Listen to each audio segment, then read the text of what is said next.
বাণিজ্য নগৰী বৰপেটা ৰোডৰ এইখন ৰাস মন্দিৰ প্ৰতি বছৰে 15 দিনীয়া ৰাস মহোৎসৱ উদযাপন কৰে উলহ-মালহেৰে। ইয়াত প্ৰতিদিনে বহুত ভক্তসকলৰ সমাগম হয়। সকলো ভক্তই ইয়াত আশীৰ্বাদ বিচাৰি আহে। প্ৰতিদিনে ভগৱানৰ নামত নাম কীৰ্তন পৰিৱেশন হয়।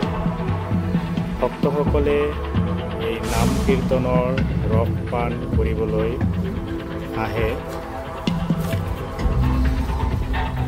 এইখন মন্দিৰত চুলন মহোৎসৱ উদযাপন কৰা হয়। ভক্তসকলৰ কাৰণে ভাগৱত পাঠৰ আয়োজন কৰা হয়।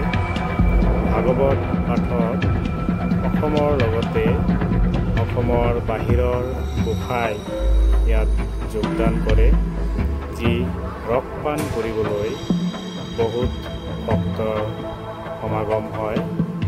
মন্দিৰখন চহৰৰ মাজমজিয়াত অৱস্থিত।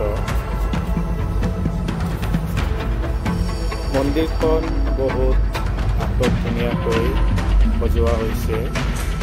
আধুনিক চিত্ৰকলাৰ প্ৰয়োগ কৰা হৈছে। ৱাল পেইণ্টিং বহুত ধুনীয়াকৈ কৰা হৈছে।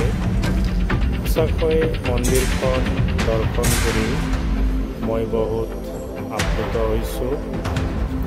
ৰাস মন্দিৰখন বৰপেটা ৰোডৰ লেখত ল'বলগীয়া মন্দিৰ, যিটো দৰ্শন কৰি মই সঁচাকৈ শান্তি অনুভৱ কৰিছোঁ।